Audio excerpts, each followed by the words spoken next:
மக்களுக்கு அதை நாங்கள் போஷணப்படுத்தவும், அபியாசப்படுத்தவும் தேவன் எங்களுக்கு கிருபை செய்யும் என ஜெபிக்கிறோம்.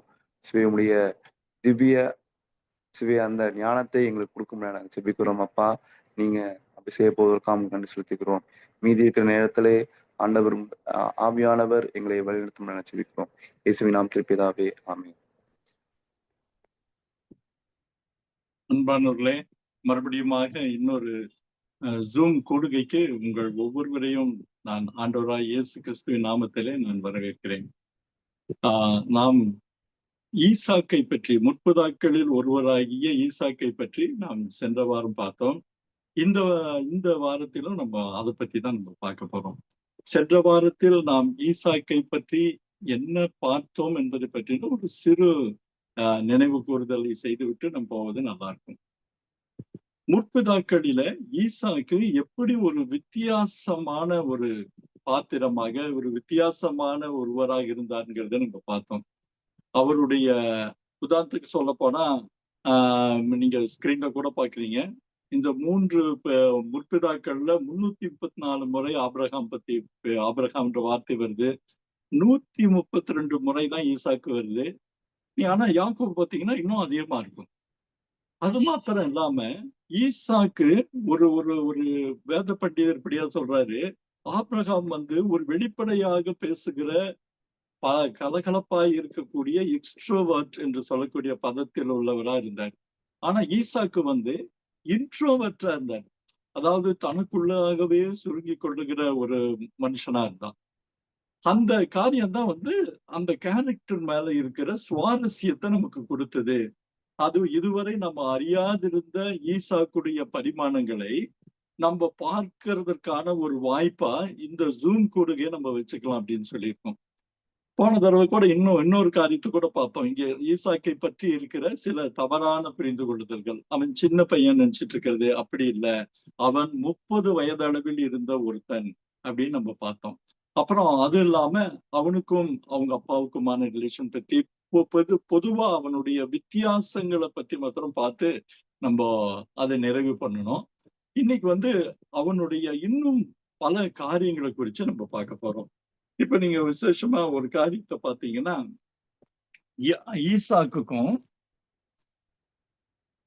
ஈசாக்கு பேசின வசனங்கள் குறிச்சு கூட ஒரு தடவை நம்ம பார்த்தோம். ஏன்னா அவன் 4 முறைதான் அவன் வருகிற பல அத்தியாயங்கள்ல அவன் பேசுறது 4 முறைதான். அதுல ஒரு தடவை 22ஆவது அதிகாரத்துல பேசுறாரு, மற்றதெல்லாம் 26ஆம் அதிகாரத்துல பேசுறாரு. 28ஆம் அதிகாரத்துக்கு மேல உங்க குடும்பங்கள் கூட பேசுகிறது தனி, அது நம்ம செப்பரேட் பண்ண இல்லை. அதற்கு முன்பாக 27 அதிகாரம் வரைக்கும் அவன் 4 வாக்கியங்களை தான் பேசினான்னு சொல்லி அதாவது ஈசாக்கை பற்றின ஒரு சுவாரஸ்யத்துக்காக அதை நம்ம பார்த்தோம். அதுலயும் நீங்க இன்னொரு ஆச்சரியம் பார்த்தீங்கன்னா,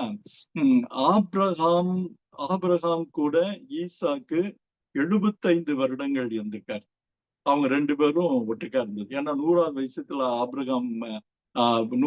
ஆபிரகாமுடைய 100ஆவது வயதுல ஈசாக்கு பிறக்கிறாரு. 175 வயது வரைக்கும் ஆபிரகாம் உயிரோடு இருந்தார் நம்ம பார்க்கிறோம். அப்போ 75 வருடங்கள் ஆபிரகாமும் ஈசாக்கும் இருந்தாங்க. அப்போ இருக்கிறப்போ இதுல ஒரு பெரிய ஒரு ஆச்சரியம் என்னன்னா, இந்த வருடங்களில் தன் தகப்பனிடம் பேசினது நம்ம வேதாகமத்துல வருகிறபடி பார்த்தோம்னா ஒரே ஒரு முறை, அதுவும் நம்ம ஏற்கனவே பார்த்த மாதிரி அந்த மோரியா மலையில தகப்பனேன்னு கூப்பிடுறாரு. சொல்லு மகனேன்னு சொல்றப்போ இதோ விறகு இருக்குது பலியாடுங்கன்னு சொல்லி கேட்கிற ஒரே ஒரு வார்த்தைகள் தான். இது நம்ம சாதாரணமா நம்ம இந்த அதிகாரங்களை படிக்கிறப்போ கடந்து போயிருவோம். ஆனா இத்தனை வருஷங்கள் இருந்து எப்படி அவன் ஒரே ஒரு தடவை மாத்திரம் பேசினான் அப்படிங்கிறது ஒரு பெரிய ஆச்சரியத்தையும் வியப்பையும் நமக்கு கொடுக்குது. நம்ம பலவிதமான மிட்ராஷஸ் அல்ல ஜூயிஸ் தல்முட்ஸை பார்த்தா அவன் பேசினதா ஒரு சில காரியங்கள் இருக்கு. நம்ம என்னன்னா வேதத்தில் இருக்கக்கூடிய வேதத்துல என்ன ஒரு காரியத்தை நம்ம கவனிக்கணும்னா, அதி முக்கியமான காரியங்களை மாத்திரம்தான் வேதம் நமக்கு கோடிட்டு காமிச்சது. அதை தவிர நம்ம பல காரியங்கள் நடந்திருக்கலாம். அதை பற்றின அந்த கதைகள், அதை பற்றின செவி வழி செய்திகள் எல்லாம் தான் மிட்ரேஸும் அந்த இதுல இருக்குது. ஆனா ஆத்தென்டிக்ன்னு இருக்கிறது நமக்கு வேதம் மாத்திரம் தான். அதனால நம்ம வேதத்தை அடிப்படையா பார்க்கிறப்போ, ஒரே ஒரு வசனம், அதாவது 22ல தகப்பனேன்னு கூப்பிடுறான், விறகு இருக்குதே ஆடு எங்கன்னு கேட்கக்கூடிய ஒரு வசனம் தான். அப்போ நமக்கு வந்து ஒரு பெரிய ஒரு கேள்விகள் என்னன்னா, நம்ம 23வது அதிகாரம் 22வது அதிகாரத்துல பார்க்கிறப்போ, போன தடவையே பார்த்தோம். ஆபிரகாம் ஈசாக்கு பிறந்த பிறகு, ஆபிரகாம் இந்த காரியங்கள் நடந்த பிறகு அப்படின்னு அந்த 23வது 22வது வசனம் ஆரம்பிக்குது. இந்த காரியங்கள் என்று சொல்லுகிறதற்கான கால இடைவெளி, அதாவது 21க்கும் 22க்குமான கால இடைவெளி ஈசாக்குடைய கொஞ்சம் குறைய 30 வருஷங்கள் அப்படின்னு நம்ம பார்க்கணும். 30 வருஷங்கள். இப்ப நீங்க கொஞ்சம் நம்ம தீவிரமா கவனிக்கிறது நல்லது. இந்த 30 வருஷங்கள்ல பிள்ளை இல்லாதிருந்த ஆபிரகாமும் சாராளும் 100 வயதும் கிடைத்து 100 வருஷம் கழிச்சு தனக்கு கிடைத்த மகனையும் 90 வருஷம் கழிச்சு தனக்கு கிடைத்த மகன் மேலையும் சாராள் எந்த அளவுக்கு அன்பு வச்சிருப்பாங்கங்கிறத நம்ம யோசிக்கிறது ஒன்றும் பெரிய கடினமான ஒரு காரியம் இல்ல. அது இல்லாம அவங்க எந்த அளவு நெருக்கமா இருந்தாங்க அப்படின்னு நம்ம பார்த்தோம்னா, நீங்க வந்து அந்த 22வது வசனத்துல முதல் தடவையா பயன்படுத்துகிற ஒரு வார்த்தைன்னு கூட பார்த்தோம். உன் நேசகுமாரன். உன் நேசகுமாரன்னா அன்பு. அது அன்புக்கு அடையாளமான உச்சக்கட்ட வார்த்தையை முதல் தடவையாக ஆதி ஆகமத்துல வர்ற இந்த வார்த்தையை பத்தி பார்த்தப்போ, அந்த வார்த்தை எதுக்கு சொல்லுதுன்னா, 30 வருடங்களாக ஆபிரகாம் எந்த அளவுக்கு தன் மகனை நேசித்தான், சாராள் எந்த அளவுக்கு தன் மகன் மேல் ஒரு ஒரு பைத்தியமா இருந்தாள் அப்படிங்கறத நம்ம புரிஞ்சுக்கலாம். பைத்தியமா இருந்தாளுங்கிறத நீங்க ஒரு புரிதலுக்காக பயன்படுத்துற வார்த்தை. அதை வந்து வேறு விதமா நீங்க அதை அர்த்தம் பண்ணிக்க கூடாது. அப்போ தங்களுடைய செல்ல மகன், பெரும்பாலும் அதிக வருஷங்கள் காத்திருந்து பெறுகிற பிள்ளைகள் மேல பெற்றோர்கள் வைத்திருக்கிற பிரியம் அளவிற்கடங்காத ஒரு பிரியம். அந்த பிரியத்தை வந்து நம்ம வார்த்தைப்படுத்துவது என்பது மிக மிக கடினம். அதனாலதான் ஆண்டவர் வந்து ஆபிரகாம அப்ரிஷியேட் பண்றப்போ, பாராட்டுறப்போ, உன்னுடைய ஏகசுதன் என்று பாராமல் என்னுடைய கட்டளைக்கு கீழ்ப்படிந்துன்னு சொல்றப்போ, அந்த வார்த்தையுடைய ஆழங்கள், பரிமாணங்கள் ரொம்ப அதிகம். ஏன்னா 30 வருஷம் உயிருக்கு உயிரா வளர்த்த பிள்ளைய, 30 வருஷம் கண்ணுக்கு கண்ணா வளர்த்த பிள்ளைய மோரியா மலையில வந்து பலியிடுன்னு சொன்ன உடனே நீ கீழ்ப்படிந்ததற்காக அப்படின்னு நம்ம அந்த அர்த்தத்தை நம்ம எடுத்துக்கலாம். ஆபிரகாம் ஒரு பக்கம் எப்படி இருந்தா, சாராளுக்கு தன் மகன் மேல் எந்த அளவுக்கு பிரியமும் விருப்பமும் இருந்துங்கிறது நம்ம நிச்சயமா யூகிக்க முடியும். ஒரு வகையில சொல்ல போனா, அந்த ஈசாக்கு மோரியா மலைக்கு போய் திரும்பி மோரியா மலைக்கு இப்படியாக பலியிட புறப்பட்டு போயிருக்காங்கன்னு தெரிந்த அந்த சில நாட்களில சாராள் தன் மகனை பிரிந்த துக்கம் தாங்க முடியாம இறந்து போகிற அளவுக்கு அவள் அந்த அளவுக்கு தன்னுடைய மகன் மேல் பைத்தியமா இருந்தாள். அதே வண்ணமாக மாமாஸ் பாய் அப்படின்னு ஒரு வார்த்தையை ஆங்கில கமெண்ட்ரிஸ்ல நான் பார்த்தேன். தன் தாயின் செல்ல பிள்ளைங்கிற மாதிரி தன் அம்மா மேல உயிரையே வைத்திருந்தான். உயிரையே வைத்திருந்ததுனாலதான் நீங்க பாத்தீங்கன்னா, அவன் இந்த ரெபேக்கால வர்றப்போ தன் தாய்க்கான அவன் லாகாய் ரோயி அந்த பகுதியில இருப்பான். அதை பத்தி கூட பார்த்தோம். தன் தாய்க்கான துக்கம் நீங்கி ரெபேக்காளை அவன் தன் தாயின் கூடாரத்தில் சேர்த்து கொண்டான்னு பைபிள் சொல்லுது. அப்போ ரெபேக்காள், ஒருவேளை ரெபேக்காளுடைய முகத்துல சாராவுடைய முகத்தை அவன் பார்த்திருக்க கூடும். இதை நான் கூட பார்த்தோம். அப்போ ஈசாக்குக்கு ஆபிரகாமை பற்றின ஒரு பெரிய பிரமிப்பும் பிம்பமும் அவனுக்குள்ளாக ஒரு வகையில உள்ளே சுருட்டி வைத்து விட்டதுன்னு கூட சொல்லலாம். ஏன்னா நீங்க யோசனை பண்ணி பாருங்க, ஆபிரகாமுடைய பராக்கிரமங்கள், நம்ம பல காரியங்களை பார்த்தோம். ஒருவேளை அந்த குழந்தை வளர்றப்போ பல பேர் ஈசா கூட்ட சொல்லியிருக்கணும், உங்க அப்பா அந்த ராஜாக்களை ஜெயிச்சு வந்த காரியம், எல்லாத்த விட கடவுளோடு அவருக்கு இருந்த நெருக்கம், அந்த ஐக்கியம், அந்த 100 வருட கதைகளை பல தருணங்கள்ல பல தடவைகளில ஈசாக்குக்கு திரும்ப திரும்ப சொல்லப்பட்டிருக்க வேண்டும். இன்னொரு சுவாரஸ்யமான ஒரு இந்த கதை கூட உண்டு.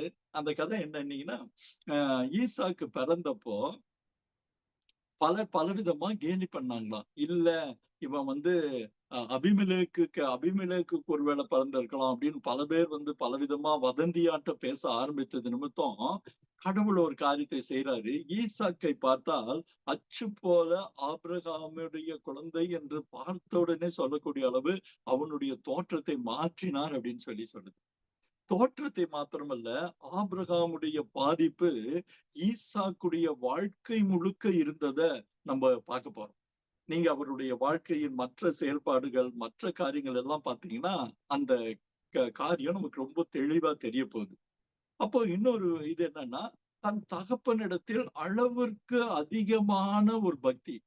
நான் எப்பேற்பட்ட ஒருத்தருடைய மகனா இருக்கிறேன் அப்படிங்கிற ஒரு பிரமிப்பு அவருக்கு ஆபிரகாம் இறக்கும் வரை அந்த ஈசாக்குடைய மனதை விட்டு அகலாதிருந்ததுங்கிறது பெரிய ஆச்சரியம். அதனாலதான் அந்த இன்ட்ரோவர்ட்டாக அவன் இருந்தான், அதிகம் பேசாதவனாக. இவங்க ஆபிரகாம் கிட்ட மாத்திரம் இல்ல, தன் தாயிடம் அதிகம் பேசினதா இல்ல. அவ்வளவு விருப்பம், அவ்வளவு தன் தாயின் மேல் உயிரியே வைத்திருந்தாலும் பைபிள்ல அதற்கான ஒரு வசனங்கள் இல்ல. ஆனா பேசி இருந்திருக்கணும் கண்டிப்பா. ஆனால் கலகலப்பாக இல்ல. இன்னும் ஒரு ஆழமா சொல்ல போனா, ரெபேக்காள் கூட பேசின மாதிரியான வசனங்கள் கூட ரொம்ப ரொம்ப கம்மி. அவன் அதிகமா பேசினது 28 அதிகாரத்துல ஏசா கூட ஒரு 9 வசனம், யாக்கோபு கூட 9, 10 வசனங்கள் அவ்வளவுதான். மொத்த வேதாகமத்திலையும் ஈசாக்குடைய வசனங்கள் என்று பார்த்தா ரொம்ப குறைவுங்கிறது அவனுடைய குணநலன்களை நமக்கு காட்டுது. அதுவும் குறிப்பா ஆபிரகாம் மறையும் வரை அவனுக்கு அந்த ஆபிரகாமுடைய பாதிப்பும் அவருடைய பிரமிப்பும் அவரை பற்றின ஒரு சொல்லி முடியாத, அவனால வார்த்தைப்படுத்த முடியாத பிரமிப்பு இருந்ததுனாலதான் ஈசாக்குடைய நீண்ட மௌனம் அல்லது ஈசாக்குடைய வார்த்தைகளற்ற அவனுடைய வாழ்க்கை சம்பவங்கள் நமக்கு காட்டிக்கொண்டே இருக்குங்கிறது உண்மை. அது இல்லாம அந்த அக்கிடா அனுபவம் அவனை முற்றிலுமாக பலவிதமான உணர்வுகளின் உச்சங்களுக்குள்ளாக அலைக்கழித்திருக்க வேண்டும். கொஞ்சம் நம்ம இத தெளிவா புரிஞ்சுக்கிறது நல்லது. அக்கிடா அனுபவம், அதாவது 22 அதிகாரத்துல மோரியா மலையில அவன் பெற்றுக்கொண்ட அக்கிடான்னு நம்ம அந்த 22 அதிகாரத்தை சொன்னோம்னு பார்த்தோம். அந்த அனுபவம் பலவிதமான உணர்வுகளின் உச்சங்களுக்குள்ளாக அவனை அலைக்கழித்திருக்க வேண்டும். ஏன்னா சாவின் விளிம்புக்கு போனவன் அதிலிருந்து விடுபடுகிறப்போ அந்த ஒருவேளை நம்ம அந்த பலிபீடத்தின் மேல் படுக்க வைத்திருந்த ஈசாக்கின் மனநிலை நம்மால கற்பனை பண்ணி பார்க்க முடியும். அதை விட அந்த கடைசி நேரத்துல கத்தி தன் தலைக்கு மேல் வருகிற நேரத்துல தேவனின் தலையீடு அவனை முற்றிலுமாக பதைபதைக்க செய்திருக்கணும். அந்த 22 அதிகாரம் தான் தேவனுடைய முதல் சந்திப்புன்னு கூட நம்ம போன தடவை நம்ம பார்த்தோம். முதல் சந்திப்புல தேவனோட அவன் நேரடியா எந்த வார்த்தையும் பேசுறது இல்ல. ஆனால் தேவன் சொன்ன எல்லாவற்றையும் அவன் கேட்டுக்கொண்டிருந்தான். தேவன் சொன்ன சகலத்தையும் கேட்டுக்கொண்டிருந்தான். தேவனுடைய மகத்தான மீட்பின் திட்டத்துல தன்னை அவருடைய ஏக குமாரனுக்கு அடையாளமாக வைத்திருந்த செய்தியே அவனுக்கு வந்து ஒரு பரபரப்பை ஏற்படுத்தியிருக்கணும். ஒருவேளை அவனால அதை புரிஞ்சுக்க முடியுமான்னு கூட நமக்கு தெரியாது. ஆனால் எதுவும் பேசல. ஆனா அது முடிந்ததுக்கு அப்புறம் அவனுடைய பலவிதமான இந்த அலைக்கழித்த உணர்வு உச்சங்களின் விளைவாக ஆபிரகாம் அவரை சேம்குட்ட அனுப்புறாரு.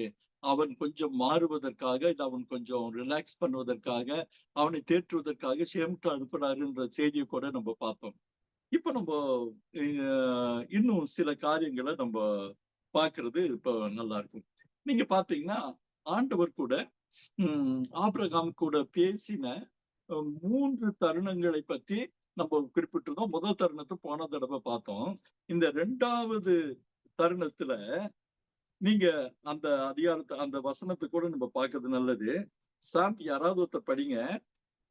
26 2, 3, 4, 5. கர்த்தர் அண்ணா படிங்க. பாருங்க 26, 2, ஆ 3, 4, 5. ஓகே.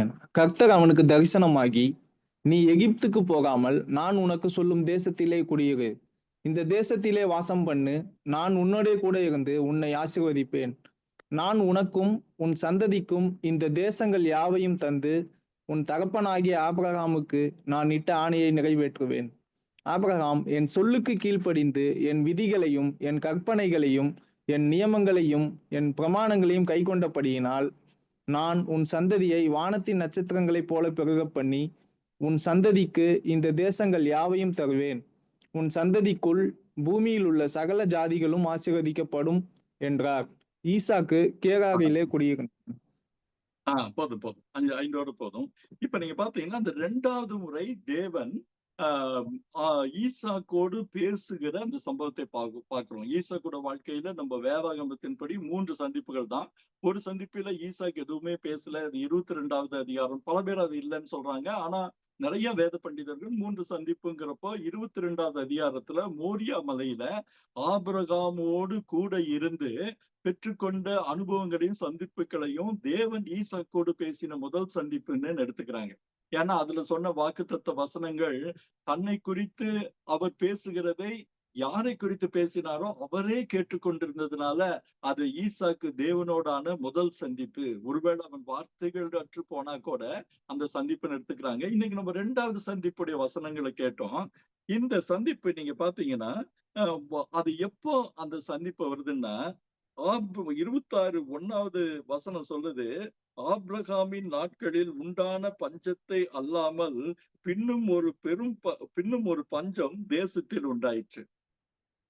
நீங்க அந்த மத்திய கிழக்கு பகுதிகள் எல்லாம் அது பெரும்பாலும் இந்த பெயர் சபால இருந்து அந்த ஒரு பகுதிகள் எல்லாம் கொஞ்சம் வறண்ட பகுதி தான். ரொம்ப செழிப்பான பகுதின்னு சொல்ல முடியாது. அந்த தென் பகுதிகள் எல்லாம் கொஞ்சம் வறண்ட பகுதிகள் தான். நாகவ் டிஸ்ட்ரிக்ட்னு சொல்லுவாங்க. நீங்க யாத்ராமத்துல கூட அந்த பகுதியை பத்தி நம்ம பாக்குறோம். அது அதிகமாக வளப்பம் இல்லாத ஒரு பூமி. இப்போ ஆபிரகாம் எப்படி பஞ்ச காலத்திலே அங்கிருந்து தள்ளி இதுக்கு எகிப்துக்கு போனானோ அதே போல ஒரு பஞ்சம்னு நம்ம ஒருவேளை ஒரு ஒரு புரிதலுக்காக எடுத்துக்கொள்ள முடியும். அந்த பஞ்ச காலத்துல பஞ்சம் வந்தப்போ, அதாவது ஆதியாகமம் 12வது அதிகாரத்துல பாக்குறோம், ஆபிரகாம் தன் மனைவி பரிவாரங்களோடு எகிப்துக்கு புறப்பட்டு போகிறான். ஏன்னா எகிப்து நைல் நதியின் காரணமாக செழிப்பாக இருந்த ஒரு இடம், தானியங்கள் நிரம்ப கிடைத்த இடம். இப்போது என்னன்னா அங்க போகிறதுக்கான ஒரு உத்தேசத்தோடு நீங்க பாத்தீங்கன்னா அதற்கு முன்பாக இருக்கிற கேரார் வழியாக போக அவன் தீர்மானிச்சிருக்கணும். ஏன்னா அந்த வசனம் சொல்லுது, பெலிஸ்தருக்கு ராஜாவாகிய அபிமெலேக்கினிடத்தில் கேராருக்கு போனான் அப்படிங்கிறது அப்படின்னு அந்த முதல் வசனம் சொல்லுது.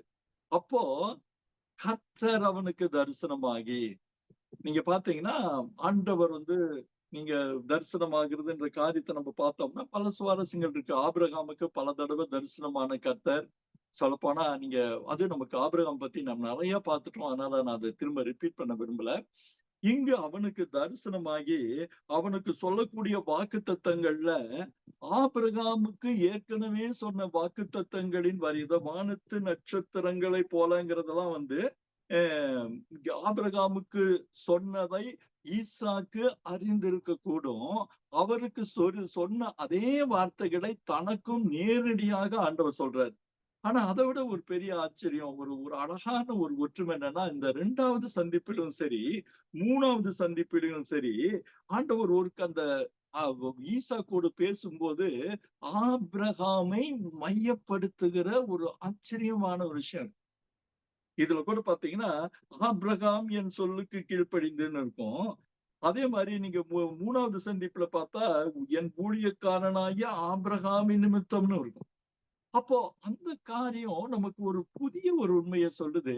என்னன்னா இப்ப நம்ம ஒரு குழந்தைகிட்டயோ ஒரு மகன்கிட்டயோ பேசுறப்போ அந்த பேசப்படுகிற காரியத்தை வலியுறுத்துவதற்காக இல்ல தனக்கு இருக்கக்கூடிய அந்த நெருக்கத்தை காட்டுறதுக்காக உங்க அப்பா எனக்கு தெரியும், நீ சொல்றது கேளு, உங்க இவர் எனக்கு தெரியும் சொல்வதை போல ஒரு புரிதலுக்காக சொல்றதை புரிஞ்சுக்கணும். அந்த புரிதலை போல ஈசாக்கின் மனதில் ஒரு பிரம்மாண்டமான தவிர்க்க முடியாத கடிக்க முடியாத பிம்பமாய் பிரமிப்பாய் இருந்த ஆபிரகாமின் காரியத்தை சொல்லி இவருக்கு சொல்றாரு. நீங்க அந்த 4வது வசனத்தை பாத்தீங்கன்னா, அதுதான் இந்த ஈசாக்கை தைரியப்படுத்துறாரு. நீ எகிப்துக்கு போகாமல் இருன்னு சொல்றாரு. அது சரி. நான் உன்னை ஆசீர்வதிப்பேன், இந்த தேசங்கள் எல்லாம் பண்ணுவேன்னு சொல்லிட்டு, இந்த 2 வார்த்தைகள், ஏன்னா ஆபிரகாமை பற்றின ஈசாக்கின் பிம்பத்தை, அந்த படிமத்தை அவர் இன்னும் அதை உறுதிப்படுத்துவதை போல, உன் தகப்பனாகிய ஆபிரகாமுக்கு இட்ட ஆணையை நிறைவேற்றுவேன். அடுத்த வசனம் பாத்தீங்கன்னா, அவங்க அப்பாவை பத்தி மகன் கிட்ட ஒரு பெரிய சர்டிபிகேட் கொடுக்கிறாருன்னு பாக்குறோம். ஆபிரகாம் பத்தி பார்த்தப்ப கூட அந்த காரியத்தை நம்ம பார்த்தோம். அவங்க அப்பாவுடைய பரிமாணங்கள், ஆபிரகாம் என் சொல்லுக்கு கீழ்ப்படிந்து, என் விதிகளை, என் கற்பனைகளை, என் நியமங்களை, என் பிரமாணங்களை, நீங்க ஆதியாகமத்துல பாத்தீங்கன்னா இத்தனை விஷயத்த ஆபிரகாம் கடைபிடித்தான்னு சொல்லக்கூடிய ஒரே இடம் இதுதான் நம்ம பாக்குறோம்.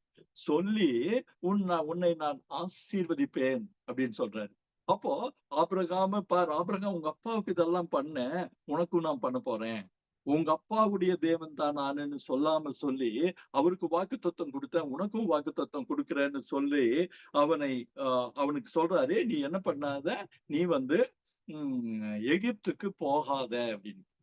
ஒரு சுவாரஸ்யமான விஷயம் என்னன்னா, இந்த 3 சந்திப்புகளிலும் ஈசாக்குடைய மறுமொழி ஒன்றுமில்லை.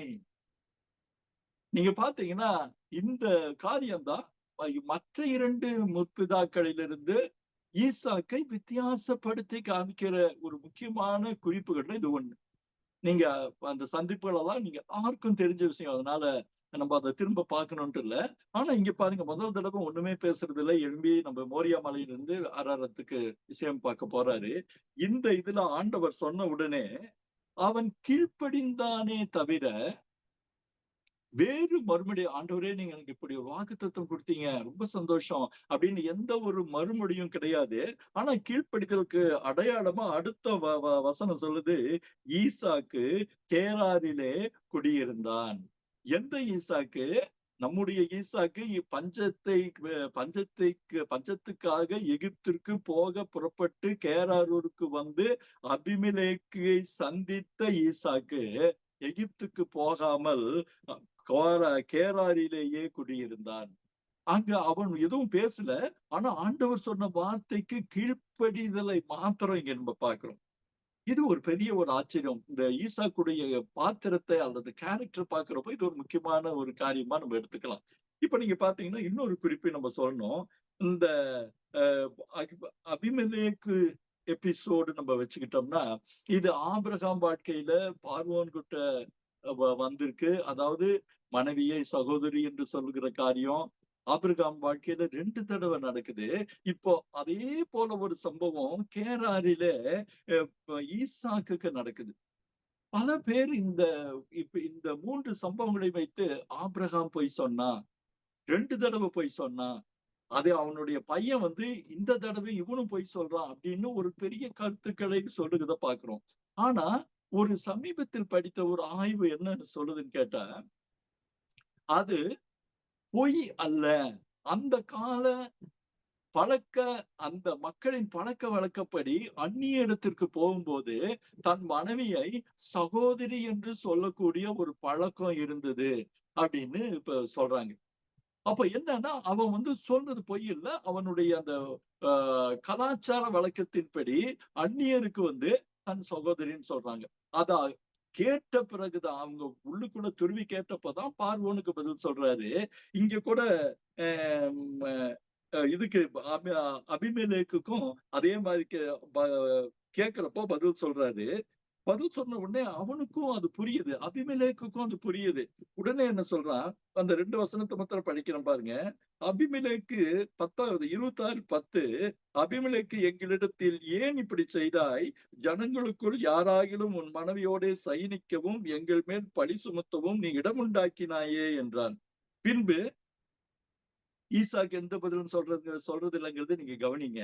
ஆனா அந்த பழக்க வழக்கத்தை இந்த அபிமெலேக்கு புரிந்து கொண்டதை போல இந்த புருஷனையாகிலும் இவன் மனைவியாகிலும் தொடுகிறவன் நிச்சயமாய் கொலை செய்யப்படுவான் என்று எல்லா ஜனங்களும் அறிய சொன்னான். அப்போ இந்த வார்த்தைகளினூடாக நம்ம புரிஞ்சுக்க வேண்டிய காரியம் என்னன்னா, அது பொய்யான தப்பிக்கிறதுக்காக பொய் சொல்றான்னு நம்ம இந்த காலகட்டத்துல நினைக்கிற ஒன்று அல்ல. இன்னொரு ஆட்சி இதுக்கு இன்னொரு காரணம் நம்ம பார்க்கலாம். ஏன்னா இவன் பொய் சொல்லி இருந்தா அது தேவனுடைய பார்வைக்கு ஒவ்வாதது ஒண்ணு. ஆனா அப்படி இல்லாம அந்த கலாச்சார வழக்கத்தை பின்பற்றினான்ங்கிறதுக்கு ஒரு ஆதரவா நம்ம அடுத்த வசனத்தை பார்த்தா, ஒருவேளை ஆண்டவர் பார்வைக்கு அது ஒவ்வாததா இருந்தா அடுத்த வசனம் நமக்கு பெரிய பிரமிப்பு தான், பெரிய ஆச்சரியம் தான். ஏன்னா 12வது வசனம் என்ன சொல்லுது? அபிமெலேக்கு சொன்ன வசனத்தை நம்ம பார்த்தோம். 11வது வசனத்தை எல்லா ஜனங்களுக்கும் சொன்னான், இவனை தொடுகிறவன் கொலை அப்போ அவன் என்னன்னா அந்த பழக்கத்தை அங்கீகரிச்சுட்டான், எடுத்துக்கிட்டான் பேரு. ஆண்டவரும் அதை சரின்னு சொல்வதை போல 12வது வசனம் என்ன சொல்லுது? ஈசாக்கு அந்த தேசத்திலே விதை விதைத்தான், கர்த்தர் அவனை ஆசீர்வதித்ததினால் அந்த வருஷத்தில் 100 மடங்கு பலன் அடைந்தான். அவன் ஐஸ்வர்யனாகி வர வர விருத்தி அடைந்து மகா பெரியவனானான். அன்பானவர்களே, அவன் பொய் சொல்லியிருந்தானா ஆண்டவர் நிச்சயமா அவனை ஆசீர்வதிச்சிருக்க முடியாது. ஏன்னா இன்னைக்கு பல நேரங்கள்ல பல பிரசங்கியார்கள் சொல்லக்கூடிய ஒரு காரியம், ஆபிரகாமுடைய பலவீனத்துல பொய் சொன்னான். ஏன்னா இது நம்மளுடைய பின்னணியத்துல, நம்மளுடைய கலாச்சாரத்தின் அடிப்படையில நம்ம பாக்குறோம். அன்னைக்கு நிகழ்ச்சி முடிஞ்சதுக்கு அப்புறம் பேசிட்டு இருக்கப்போ ஒரு சகோதரர் கூட சொன்னார், ஆமாங்க இங்க கூட நம்ம கேரளாவுல ஏட்டான்னு சொல்லுவாங்க, கணவனை வந்து ஏட்டான்னு சொல்லுவாங்க. ஏட்டாங்கிறதுக்கு அண்ணான்னு கூட, அதாவது பிரதர், அண்ணா, அண்ணே அப்படின்னு கூட ஒரு பொருள் உண்டு. அந்த மாதிரி சில பேர் சொல்லிட்டு இருந்தாங்க. சோ அது போன்ற ஒரு கலாச்சார வழக்கை அவர்கள் செய்த ஒரு பெரிய தவறாக நாம் இன்றைய சூழ்நிலையின் பின்னணியில் புரிந்து கொள்ளக்கூடாதுங்கிறதுக்காகத்தான் நான் சொன்னேன். மட்டுமல்ல, ஆண்டவர் பார்வைக்கும் ஆண்டவர் அதை கண்டித்ததான் நம்ம எங்கேயுமே பார்க்கல. இங்க என்னன்னா, ஈசாக்கு அந்த தேசத்தில், அந்த பெலிஸ்தியருடைய தேசத்தில் விதை விதைக்கிறான். கர்த்தர் அவனை ஆசீர்வதிக்கிறார், ஈசாக்கை ஆசீர்வதிக்கிறார். எந்த அளவுக்குன்னு கேட்டா 100 மடங்கு பலன்.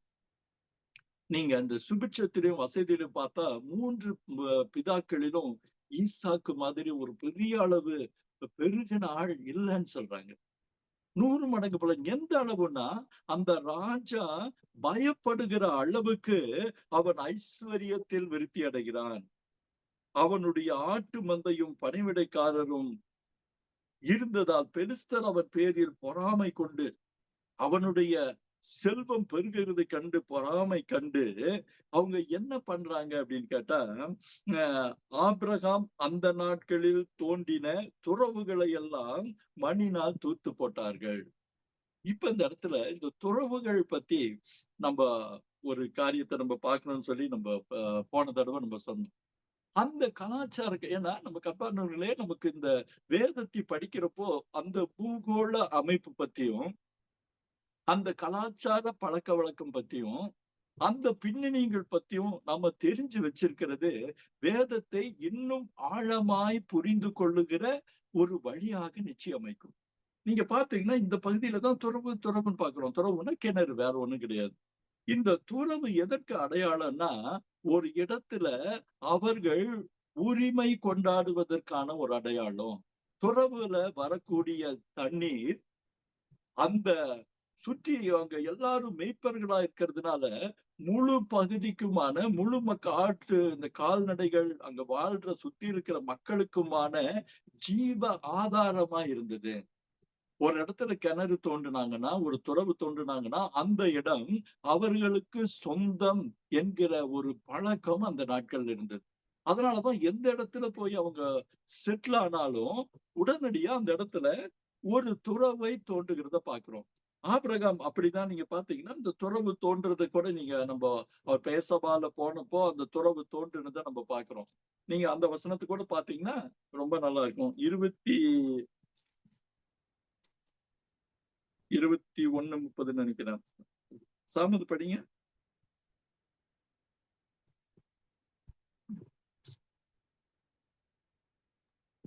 அதற்கு அவன்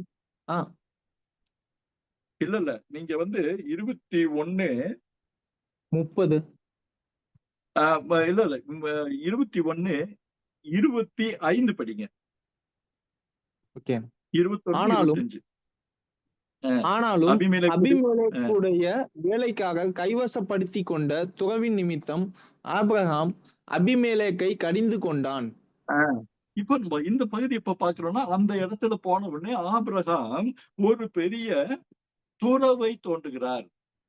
துறவுனா கிணறு. இப்ப நம்ம ஏற்கனவே பார்த்துட்டோம். தோன்றப்போ அந்த இடத்துல அவனுடைய டாமினேஷன் இல்லது ஆக்கிரமிப்பு இல்லது ஆளுமை வந்துருங்கிறதுக்காக என்ன பண்றாங்க, அபிமெலேக்குடைய வேலைக்காரங்க அந்த துறவை தூர்த்து போடுகிறார்கள். ஒரு காலத்துல சொல்லப்போனா ஒரு ஒரு கம்யூனிட்டிக்கும் ஒரு சமூகத்துக்கும் இன்னொரு சமூகத்திற்கும் ஒரு பிரச்சனை, ஒரு டிஸ்பியூட், ஒரு வருத்தம் வந்து அவங்க பண்ற முதல் காரியம் என்னன்னா, அவர்களுடைய கிணற்றை தூர்த்து போடுவது. அந்த கிணறுல தண்ணி வராதபடி மண்ணை போட்டு நிரப்புறது.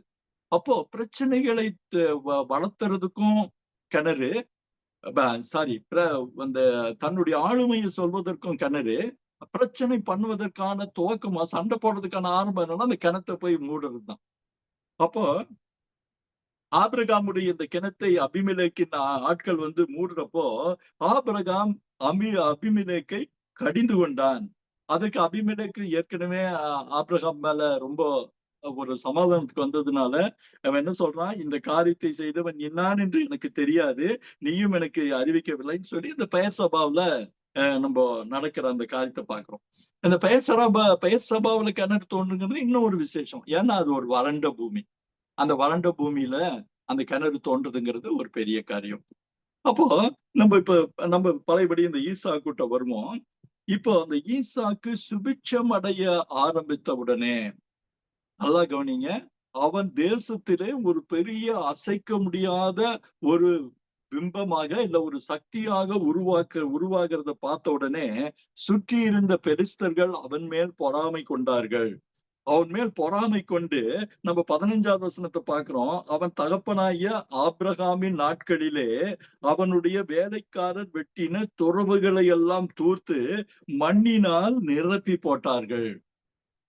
ஆபிரகாம் வெட்டின எல்லா கிணறையும் மூடி, அதுக்கு என்ன அர்த்தம், நீங்க எங்க கூட இருக்க முடியாது, நம்ம 2 பேரும் சமரசமா இருக்க வாய்ப்பு கிடையாது, நீ போயிருன்னு.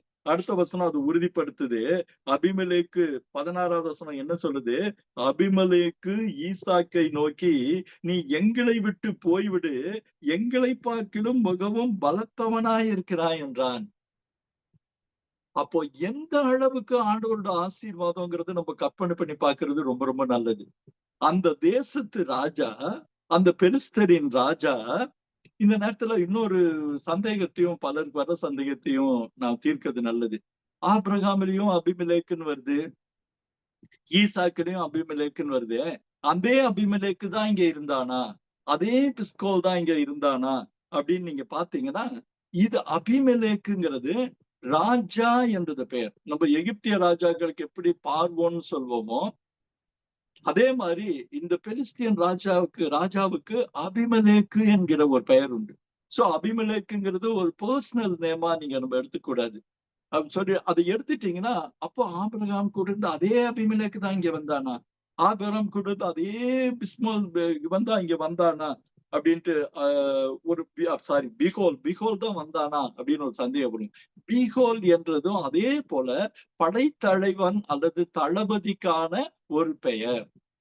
நம்ம அவனுடைய இவரு சார்ஜென்ட் வந்தாருப்பா, அவனுடைய தளபதி வந்தாரு அப்படின்னு நம்ம சொல்றோம் இல்லையா. தளபதிங்கிறது அந்த நிலைக்கான அந்த பொசிஷனுக்கான ஒரு பெயர். அப்ப அபிமெலேக்கு ராஜாவுக்கான பேரு, பீகோல்ங்கிறது பீகோல்ங்கிறது தளபதிக்கான பெயர். இப்போ அவங்க 2 பேரும் என்ன சொல்றாங்க, ஈசாக்கு நீ இந்த இடத்தை விட்டு போய்விடு, என்னை விடு, பலத்தவனாய் இருக்கிறாய் என்றான். உடனே இங்க பாத்தீங்கன்னா ஒருவேளை ஆபிரகாமுடைய அந்த தைரியம் இருந்திருந்தா வேற நிலைமை வேற மாதிரி ஆயிருந்திருக்கும். ஆனா ஈசாக்குடைய காரியம் என்னன்னு பார்த்தா, கடவுள் என்ன ஆசீர்வச்சிருக்கிறாரு, நான் எல்லாத்தையும் ஒரு பெரிய சுபிட்சத்தை பண்ணி என்னுடைய ஒரு பெரிய என்ன சொல்றது, தன்னுடைய விவசாயம் சாம்ராஜ்யத்தை நிறுவிட்டேன். ஆனா இவங்க பொறாமப்பட்டு என்ன துரத்துறாங்க. அப்ப நான் என்ன பண்றதுன்னா, அவன் 17வது வசனத்தை பாருங்க. ஈசாக்கு அவ்விடம் விட்டு புறப்பட்டு கேராரின் பள்ளத்தாக்கிலே கூடாரம் போட்டு அங்கே தங்கி இருந்தான். நீங்க ஒருவேளை அந்த மேப் நீங்க ஒருவேளை பார்க்க முடிஞ்சா அது ரொம்ப நல்லா இருக்கும். கேரார், அப்புறம் அந்த வரக்கூடிய அந்த ரெகோபாத், அப்புறம் பெயர்சபா பாத்தீங்கன்னா எல்லாம் ஒண்ணுக்கீடா 2 காரியங்களுக்கும் இடைவெளியில ஒரு சில கிலோமீட்டர் இருக்கிற மாதிரியாக இருக்கும். இப்ப நீங்க பாத்தீங்கன்னா போட்டுட்டு தன் தகப்பனாகிய ஆபிரகாமின் நாட்களில் வெட்டினவைகளும் ஆபிரகாம் மரித்த பின்பு பெலிஸ்தர் தூர்த்து போட்டவைகளுமான துறவுகளை மறுபடியும் தோண்டி தன் தகப்பன் அவைகளுக்கு வைத்திருந்த பெயர்களின்படியே அவருக்கு பெயரிட்டான். நீங்க அங்க இருந்த கேரளால இருந்து அந்த ஒருவேளை அந்த மேப் ரெடி பண்ணிருக்காங்களா என்னன்னு தெரியல. அந்த மேப் ஒருவேளை நீங்க கூகுள்ல சர்ச் பண்ணி பாத்தீங்கன்னா அப்படியே தென்பக்கமா அப்படியே வர்றதை பார்க்கணும். ஒரு 4 கிலோமீட்டர் இடைவெளியில. அப்போ அவங்க ஆபிரகாம் தோண்டி இருந்த எல்லா துறவுகளையும் தோர்த்ததுக்கு என்ன ஒரு பொருள், என்ன ஒரு அர்த்தம்னா, நீ எங்களை விட்டு போயிடு, நீ எங்க கூட இருக்காத, இல்ல உனக்கு இந்த இடத்துல உரிமை இல்லைங்கிறத சொல்லாம சொல்றதுதான் அந்த துறவை தூர்க்கிற காரியம். அப்படி பாத்தீங்கன்னா முதல்ல கோரர் மைப்பர் இந்த தண்ணீர் தங்களுடைய 20வது வசனம் பாருங்க, தங்களுடையது என்று சொல்லி ஈசாக்குடைய மெய்ப்பருடைய வாக்குவாதம் பண்ணி அது தூர்த்தாங்க. அந்த துறவுக்கு ஏசேக்கு என்று பெயரிட்டான். மறுபடி பார்த்தா வேறொரு துறவை வெட்டினார்கள், அதை குறித்தும் வாக்குவாதம் பண்ணினார்கள். ஆகையால் அதற்கு சித்னா என்று பெயரிட்டான். இந்த பெயர்களுக்கான அர்த்தம் இன்னும் ரொம்ப சுவாரஸ்யமான ஒரு விஷயம். அதை தாண்டி அப்ப என்னன்னா, ஒரு 3 கிலோமீட்டர் தள்ளி அவங்க இது தூத்து போட்டது தோன்றுன உடனே அவங்க வாக்குவாதம் பண்றாங்க. இது தண்ணி வந்தது, இந்த தண்ணி எங்களுக்கு சொந்தம். தண்ணி பிரச்சனை சொல்ல போன ஒரு வகையில. எங்க அந்த பிரச்சனை, ஏசேக்குலயும் அந்த பிரச்சனை வருது, சித்னாவிலயும் வருது. அப்புறம் அங்கிருந்து புறப்பட்டு போய் கொஞ்சம் நல்லா தள்ளி இன்னொரு இடத்துல போய் அவன் துறவை வெட்டுறான். அந்த துறவு இப்ப நம்ம பார்த்தா 22வது வசனம், அவ்விடம் விட்டு பெயர்ந்து வேறொரு துறவை வெட்டினான். அது கொஞ்சம் ரொம்ப தள்ளி இருக்கிறதுனால என்ன நீங்க பாத்தீங்கன்னா, அப்பொழுது அவர்கள் வாக்குவாதம் பண்ணவில்லை. அவங்க போயிடுறாங்க. எங்க ஏசேக்குக்கும் சித்னாவுக்கும் பிரச்சனை பண்ணவங்க இந்த புதிய துறவுக்கு பிரச்சனை பண்றது இல்ல. அதனால அந்த இடத்திற்கு என்ன பேரும் வைக்கிறான், ரெகோபாத் என்ற பெயரிட்டான்னு சொல்லி பார்க்கணும்.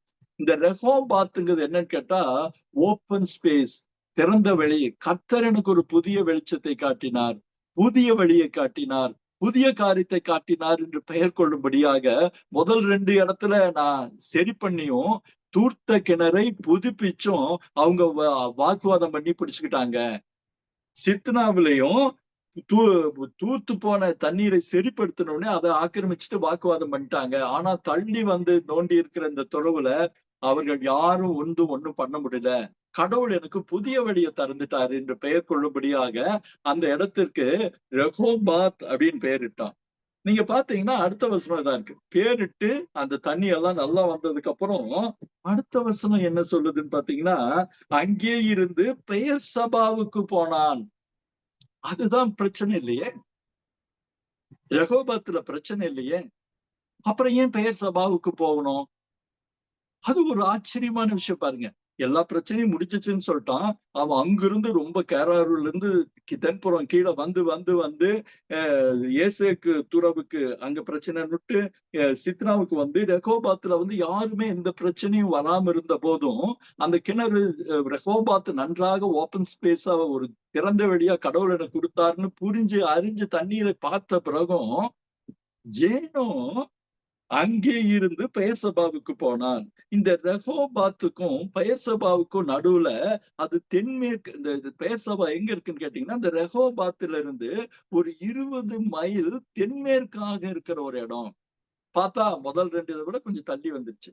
அப்ப பெயர் சபாவுக்கு அவன் போவதற்கு என்ன ஒரு காரணம் அப்படின்னு நமக்கு ஒரு ஆச்சரியம் வரலாம். ஏன் பெயர் சபாவுக்கு போனா? அங்கதான் பிரச்சனை இல்லையானா, இந்த இடத்துல தான் இன்னொரு அழகான வசனத்தை நமக்கு பைபிள் சொல்லுது. நம்ம ஆண்டவர் ஈசாக்கை 3வது முறையாக சந்திக்கிற வசனம் இங்கதான் வருது. நீங்க பாத்தீங்கன்னா 24வது வசனத்துலதான் நம்ம 3வது சந்திப்புன்னு பார்த்தோம். அந்த வசனத்தை நம்ம ஒரு டைம் படிக்கிறது நல்லது. அஹ் அன்று யாராவது ராத்திரியிலே படிங்க. 26, 24. அன்று ராத்திரியிலே கர்த்தர் அவனுக்கு தரிசனமாகி, நான் உன் தகப்பனாகிய ஆபிரகாமுடைய தேவன், பயப்படாதே, நான் உன்னோடே கூட இருந்து என் ஊழியக்காரனாகிய ஆபிரகாமின் நிமித்தம் உன்னை ஆசீர்வதித்து உன் சந்ததியை பெருகப் பண்ணுவேன் என்றார். அங்கே ஆஹ் அவன் ஒரு பலிபீடத்தை கட்டி போட்டுருங்க. இப்ப நீங்க பாத்தீங்கன்னா ஒரு ரொம்ப அழகான ஒரு விஷயத்த நம்ம பாக்குறோம். பெயர் சபாவுக்கு போன காரணம் சொல்லாமல் சொல்லுவதை போல அடுத்த வசனத்துல வருது. என்னன்னா அவன் பெயர் சபாவுல போகுவதற்கு காரணம் மறுபடி பிரச்சனைகள் வருமோ என்று அவன் பயந்ததுனால. மறுபடி ஒருவேளை இந்த ரெகோபாத்துக்கு ஒருவேளை அவர்கள் வந்து பிரச்சனை பண்ணா என்ன பண்றதுனால அவங்க பண்ணல. ஆனா பண்ணுனா என்ன பண்றது? மனதிற்குள் ஒரு பயம். ஈசாக்கு பத்தி நம்ம பார்த்தோம். அவன் அதிகமாய் உணர்ச்சிகளை வெளிக்காட்டாத ஒருத்தன், தனக்குள்ளேயே எல்லாவற்றையும் பேசிக் கொள்ளுகிற ஒருத்தன், யாரிடமும் மனம் விட்டு பேசாத ஒருத்தன்ட்டெல்லாம் அந்த இன்ட்ரோவர்ட்டுக்கான குணநலன்களை பார்த்தோம். ஒருவேளை அவன் மனதிற்குள் சுருங்கி இருக்கக்கூடும். யாராவது திரும்ப என்னுடைய செல்வத்தை பார்த்து இவங்க பொறாமைப்பட்டு அந்த மக்கள் எல்லாம் வந்தா என்ன பண்றதுன்னு பட்டு சரி எதுக்கும் பெயர் சபாவுக்கு போலாம். ஏன் பெயர் சபா? பெயர் சபா தன் தகப்பன் இருந்த இடம். தன் தகப்பன் இருந்த இடம்ங்கிறப்போ அவனுக்கு தார்மீகமாக ஒரு மனதிற்குள் ஒரு தெம்பு இருந்திருக்கணும். எங்க அப்பா இங்க இருந்தாரு, எங்க அப்பா இருந்தாரு, எங்க அப்பா இருந்த இடத்துக்கே போயிட்டா நான் ரொம்ப ரொம்ப சௌகரியம், ரொம்ப மனசளவுல நான் ரொம்ப இதா இருப்பேன். அப்படியான எண்ணங்கள் ஒருவேளை அவன் மனதுல வந்திருக்க கூடும். தன் தகப்பன் இருந்த பெயர் சபா நமக்கு ஏற்கனவே பார்த்திருக்கோம். பெயர் சபால எப்படி ஆபிரகாம் தங்கினாருன்னு. அப்போ பெயர் சபாவுக்கு போகிற காரணம் என்னன்னா ஒரு காரியத்தை குறித்த தயக்கம், தடுமாற்றம், பதற்றம், பயம். அதனாலதான் அவன் அங்கிருந்து 20 மைல் தள்ளி எங்க போறான்? பெயர் சபாவுக்கு போறான். தென்மேற்காக போறான். இதுல இன்னொரு ஆச்சரியமான விஷயம் என்னன்னா, இந்த 3 கிணறுகளும் ஏசேக்கு, சித்னா, ரெகோபாத் 3 கிணறும் ஃபெர்டைல் பூமி, செழிப்பான பூமியில் வெட்டப்பட்ட துறவுகள். உங்களுக்கு நான் சொல்ல வர்றது புரியுதா? இங்க நீங்க கிணறு நோண்டுறப்போ வறண்ட நிலத்தில் தோன்றுகிற கிணறுடைய சிரமம் மிக அதிகம். ஆனால் கொஞ்சம் பூமியின் அந்த அடிமட்ட தண்ணீர் இருக்கதை அடையாளம் காட்டுகிற செழிப்பான பூமியிலே தோன்றுகிற கிணறுக்கு அது சுலபம். அது இன்னும் கொஞ்சம் நல்ல பலனை கொடுக்கிற ஒரு காரியம். அப்போ அந்த செழிப்பான பூமியில் இருந்த அந்த 3 கிணறையும் விட்டுட்டு அவன் எங்க போறான்னு கேட்டீங்கன்னா பெயர் சபாவுக்கு போறோம். பெயர் சபா நம்ம ஆபிரகாம் நாட்கள்லயே நம்ம பார்த்தோம். அது வறண்ட பூமி, அது ஒரு காய்ந்த பூமி. அங்க மரங்கள் கிடையாதுன்னு சொல்லி அவன் தான் அந்த டாஸ்மரிக் ட்ரீய அந்த ஒரு மரத்தை உருவாக்கினான். அந்த மரம்ன்றலாம் அத பத்தி எல்லாம் நம்ம ஆபிரகாம் பத்தி பார்த்தப்போ நம்ம விலாவாரியா பார்த்தோம். அப்போ அவன் பெயர் சபாவுக்கு தங்கின போதுதான் ஆண்டவர் 3வது முறையாக ஈசாக்கை சந்திக்கிறார். அந்த வாக்கு தத்தத்துல 3 வசனங்கள் நம்ம ரொம்ப கவனிக்க வேண்டிய ஒரு விஷயம். ஒண்ணு என்னன்னா, ராத்திரியிலே தரிசனமாகி ஒருவேளை அன்னைக்குதான் பெயர் சபாவுக்கு போய் தங்கி இருக்கணும். ஆண்டவர் அவன் தங்கின ராத்திரியிலே, அது தங்கின ராத்திரின்னு வேதாகமத்துல போடல. ஆனா அந்த தொனி என்ன சொல்லுது? அவன் பெயர் சபாவுக்கு போன ராத்திரியிலேயே ஆண்டவர் வந்திருக்க முடியும். ஏன்னா அவனுடைய பயத்தை உடனடியாக போக்குகிற கர்த்தர். நீங்க பாத்தீங்கன்னா 2வது நீங்க கவனிக்க வேண்டிய விஷயம், பயப்படாதே, நான் உன்னோடே இருந்து. இந்த பயப்படாதேன்ற வார்த்தை ஆதியாகமத்துல வருகிற 3வது தருணம் இது. அன்பானவர்களே, இந்த வசனங்களை நம்ம கவனிச்சோம்னா அதுக்கு பின்னாடி இருக்க ரொம்ப அழகான விஷயம் நம்ம ஒரு காரியங்கள் நமக்கு புலப்பட ஆரம்பிக்கும். முதலாவது பயப்படாதே எங்க வந்துச்சு? நம்ம ஆதியாகமம் 14வது அதிகாரத்துல அந்த ராஜாக்கள் எல்லாம் ஜெயிச்சு அவன் வெற்றிகரமா இவரு மெல்கிசேதேக்குட்ட அப்பம் ரசத்தையும் வாங்கிட்டு சோதம் ராஜா அதை கொடுக்கிறப்ப ஒண்ணும் வேண்டாம் அப்படின்னு சொல்லி அவன் அவன் பெரிய பிரமிப்போட எல்லாரும் பாராட்டும்படியா உட்கார்ந்த நேரத்துல அந்த 14வது அதிகாரம் முடிஞ்சு 15வது அதிகாரத்துடைய முதல் வசனம் என்ன சொல்லுதுன்னு கேட்டீங்கன்னா, நான் அந்த வசனத்தை வாசிக்கிறேன். இந்த காரியங்கள் நடந்த பின்பு என்னன்னா ஒரு பெரிய ஒரு 15 நாள் யுத்தம். ப்ரொஃபஷனல் ஆர்மி கூட ஒரு இவங்க இருக்கிற அந்த ஒரு அப்ரெண்டிஸ் ஒரு புரிதலுக்காக நான் சொல்றேன். இருந்த 318 பேர் போய் அவங்கள தாண்ல இருந்து தமஸ்கு மட்டும் துரத்தி அடிச்சு பெரிய சாதனை பண்ணி வந்து, ஆனா அதோடைய பின்விளைவு எப்படி இருக்குமோன்னு ஒரு பயத்திலையும் ஒரு பதற்றத்திலையும் ஒருவேளை அவங்க இருந்திருப்பதை அறிந்த ஆண்டவர் அந்த காரியங்கள் நடந்த பின்பு கர்த்தருடைய வார்த்தை ஆபிரகாமுக்கு தரிசனத்திலே உண்டாகி, ஆபிரகாமே நீ பயப்படாதே, நீ பயப்படாதே, நான் உன்னோடு கூட இருப்பேன். அப்ப என்ன சொல்றாரு, ஒரு பெரிய புதிய அட்வென்ச்சருக்குள்ள ஒரு புதிய ஒரு தருணத்துல போகிறப்போ ஆண்டவர் அவனை பயப்படாதேன்னு சொல்லி அவனை தேற்றுகிற ஆண்டவரா இருக்கிறாரு. 2வது பயப்படாதே நம்ம பார்த்தோம். ஆகார் போனப்போ தன்னுடைய பிள்ளைய எதுல வச்சுட்டு அழுகிறா. அழுகிறப்போ நீங்க பாத்தீங்கன்னா 21வது அதிகாரம் 27வது வசனத்துல பாக்குறோம். ஆகாரே உனக்கு என்ன சம்பவித்தது, பயப்படாதே, பிள்ளை இருக்கும் இடத்திலே தேவன் அவன் சத்தத்தை கேட்டார். அந்த 2வது பயப்படாதே பாக்குறோம். தன்னுடைய மகனுடைய வாழ்க்கை, தன்னுடைய வாழ்க்கை கேள்விக்குறியா ஒரு பெரிய பதற்றமும் பயமா இருக்கிறப்போ மனங்களை அறிந்திருக்கிற ஆண்டவர் ஆகாருக்கு சொல்றாரு, பயப்படாதே, உன் பிள்ளை எங்கேயும் இல்ல, பிள்ளையின் சத்தத்தை நான் கேட்டேன். இந்த 3வது பயப்படாதே இப்ப நம்ம இங்க இருக்கிறத பாக்குறோம். என்ன பயப்பட, பெயர் சபாவுக்கு வந்து தங்கிட்டான். பேசுபாக்கு வந்து தங்குறப்போ அவன் மனசுக்குள்ள ஒருவேளை ஒரு பெரிய பதற்றமும் தவிப்பு இருந்துக்கலாம். என்னையா இப்படி நமக்கு இப்படி துரத்திக்கிட்டே இருக்கிறாங்களே, கடவுள் கூட இருந்தாரு இல்லையா, கடவுள் இருக்கிறாரு இல்லையா, அப்ப எனக்கு ஏன், எனக்கு என்ன ஒரு உனக்கு ஒரு தைரியம் வேணுமே, ஒரு பாதுகாப்பு வேணுமே, நம்ம ஒருவேளை பொறுமை இருந்திருக்க கூடும். கடவுள் அந்த ராத்திரியிலேயே தரிசனமாகி, ஓ நான் உன் தகப்பனாகிய அதுவும் நீங்க பாத்தீங்கன்னா ரொம்ப ஆச்சரியமான விஷயம். மறுபடி ஈசாக்கின் மனதிலே ஆபிரகாம் பற்றின பிரமிப்பும் ஒரு பெரிய பிம்பமும் இருந்ததை ஆண்டவர் அதை அவனுக்கு புரியும்பட்டாங்க. நம்ம போன தடவை 2வது சந்திப்புல இந்த வார்த்தையை நான் சொல்லிட்டேன். உங்க அப்பாவுக்கு நான் ஃப்ரெண்டுன்னு சொல்ற மாதிரி ஆண்டவர் என்ன சொல்றாரு, நான் உன் தகப்பனாகிய ஆபிரகாமோட தேவன். உன்னை பயப்படாதேன்னு சொல்றது வேற யாருன்னு நினைச்சுக்காதப்பா. உங்க அப்பாவுக்கு பயப்படாதேன்னு சொன்ன அதே தேவன் தான் நானு, ஆபிரகாமுடைய தேவன்.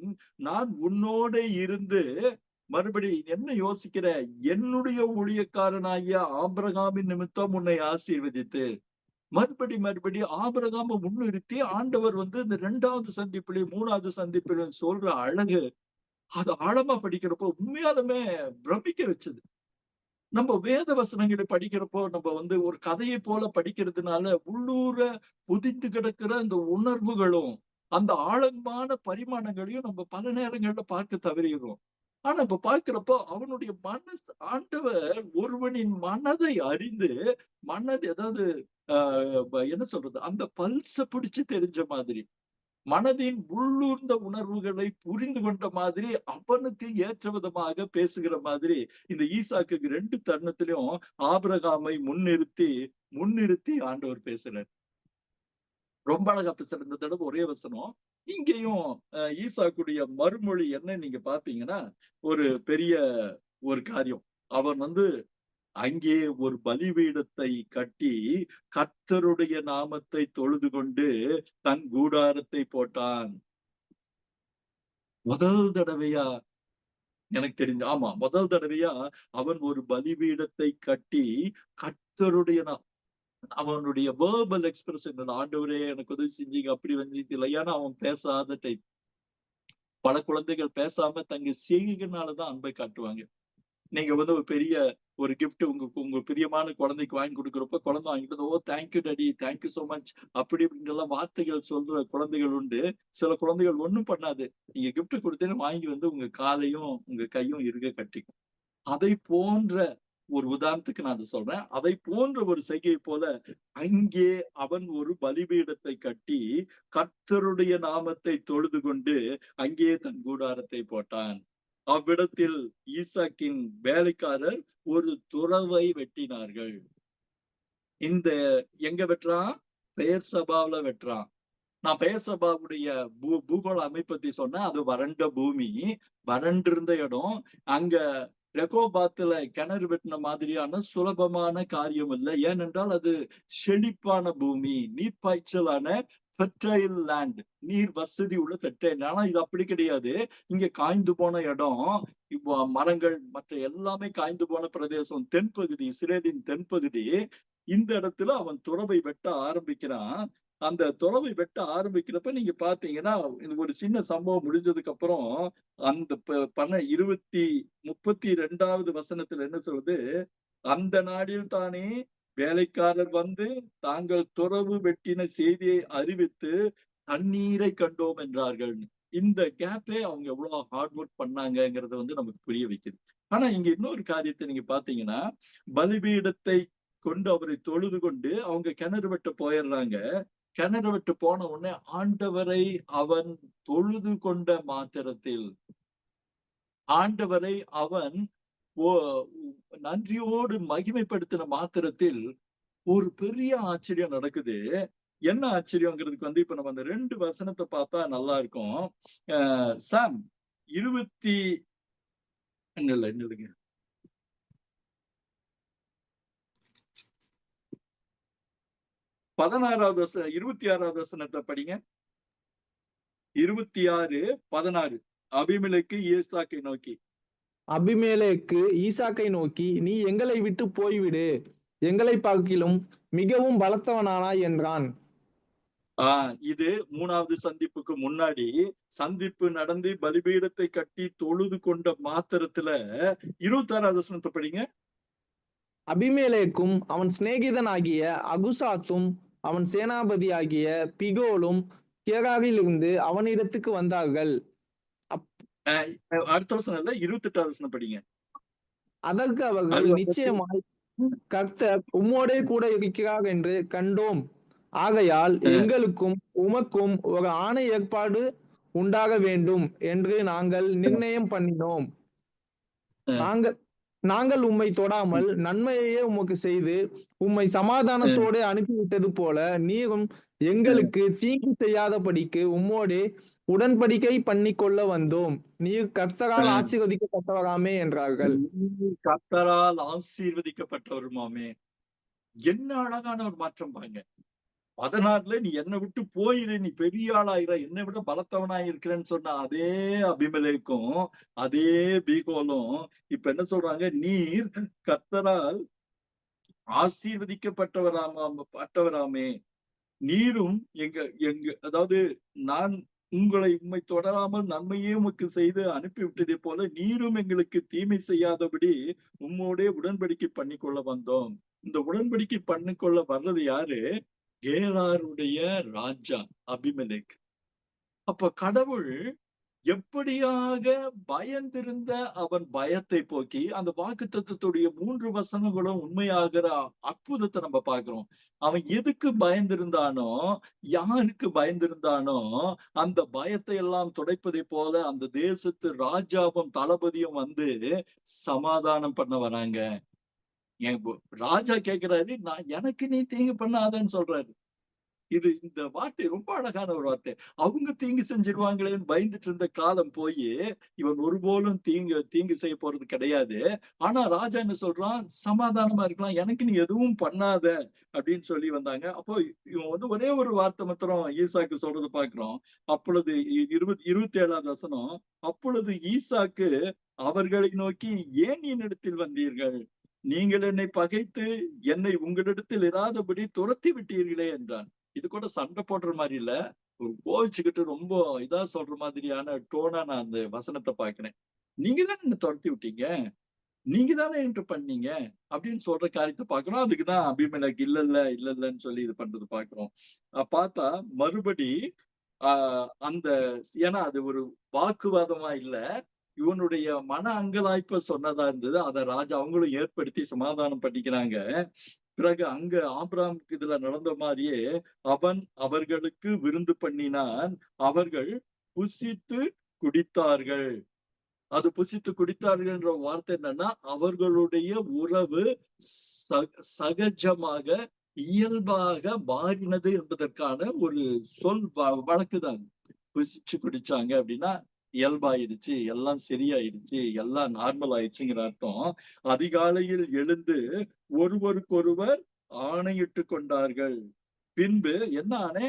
எனக்கு நீ சப்போர்ட், உனக்கு நான் சப்போர்ட்ன்னு சொல்லி ஒரு சமாதானத்தின் காரியத்தை அவனுக்கு நடத்துறாரு.